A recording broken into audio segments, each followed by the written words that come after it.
What's going on, guys? Cody with Real Insurance Training here. And in this video, I want to give you the number one KPI that I look at to tell me what the health of your agency is. Stay tuned. Hey guys, so in this video, as I said, I want to discuss the number one KPI that you should be focusing on in your agency. Some of you might not even know what a KPI is. I got this question yesterday. I foolishly assumed that everyone knows what a KPI is, but if you don't, it is a key performance indicator. It is a measurable inside your business that lets you know how your business is performing. You also hold everyone in your agency accountable to hitting their KPIs that you've determined for their specific role. Okay, so we'll get that out of the way.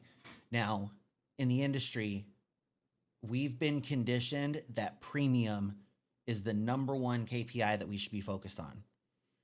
You guys have heard me in other videos say this, and I will echo it and I will take it to the grave.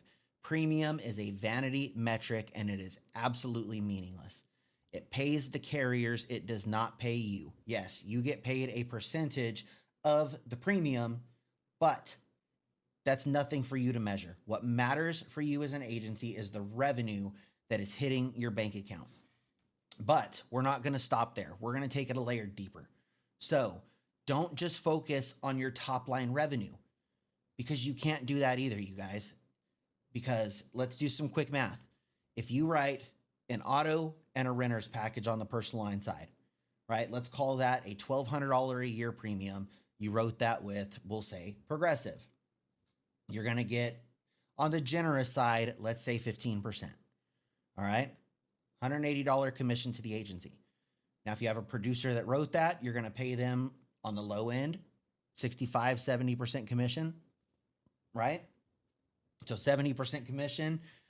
Oh, we're going to have some fun math today. 70% commission at 180. My math is going to be off. I'm saying $126. I think I just did that in my head, right? $126. All right. That leaves the agency $54 of profit on that. Stop. You're not getting $54. You have to pay taxes on that. You had whatever it costs to generate that lead, and you have to service and renew that account at the end of the year. So you've got $54 to do those four things out of that account. Let's take tax out of it. All right. There goes another, we'll call it 15, 20 bucks gone out of that account. Now we'll call it 35 bucks for an easy round number of profit. Say you've fielded 5 service calls on that account throughout the year at a minimum of, call it 15 minutes a piece. There's another hour out the door. If you're paying a CSR, $20 an hour. Most are getting 20 bucks an hour today.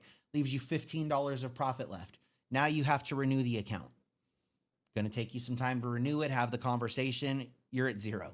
You've made no money insuring that account this year. Okay? So here's where we're going to take this deeper. You have to go past revenue, and you have to measure revenue per client. Okay? Revenue per client. Cody, how do I figure out what my revenue per client is? I get asked this too. Very simple equation. Total revenue divided by total number of clients will give you your revenue per client. And that is the number that you should be focusing on.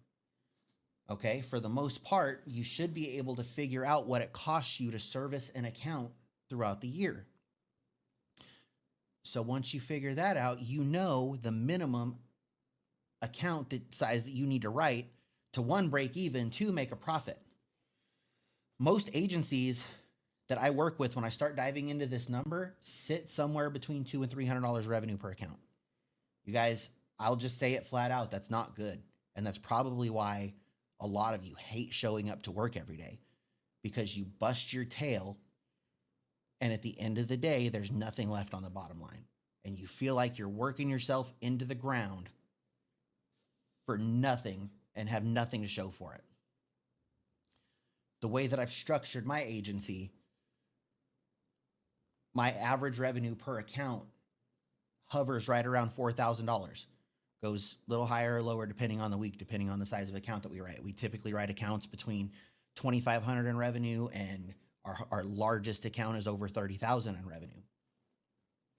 But for the most part, most of our accounts are between $2,000 and $5,000 in revenue. but my average revenue per client is $4,000. My overhead is incredibly low because the number of clients that I have one person that's able to service all of that business. So do you see how this can start to change your business when you start to write larger accounts and you start to grow your revenue per account? I was just having this discussion with an agent this morning that was asking about E&S accounts, where to take them, a fee structure that he could implement to make more money, because he was asking about writing $1,000 premium E&S account, right? Going to pay $120 commission, if that. You're going to have a couple hours placing, servicing, and renewing that business. But you tack on a fee to make that worth your time, call it an agency service fee, right? Which is fully legal to do in most states on an excess and surplus lines policy on the commercial side. You can take that revenue on that policy from $120, call it up to $600. Now, clients may turn away and say, well, we're not going to pay this, and that's okay. They can go. You don't have to close 100% of those accounts, because if you're 100% closing ratio on 3 accounts at $120 commission in total, that's $360 commission you made. But say you charged a service fee to establish that account, and you're doing it consistently to stay in state regulation, and now you're closing 1 out of 3, 120 plus call it 500, you've made $620 on 1 account, and now you only have to service that 1 account, compared to $360 with 3 accounts, and now you have to provide service on 3 accounts. You see where I'm going with this? We make more money, we have less service.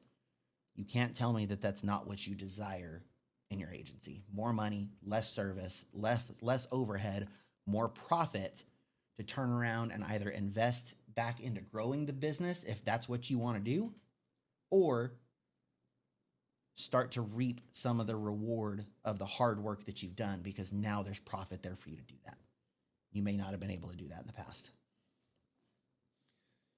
So again, number 1 KPI we need to be focusing on for your agency growth is increasing your revenue per client. If you want more tips and tricks, you can go to therealresources.com. I've got several free trainings there, some cold call scripts, some blueprints that you guys can download to follow, and hopefully start to help you increase this revenue per client, reshape your agency, and start to love what you do again. See you on the next video.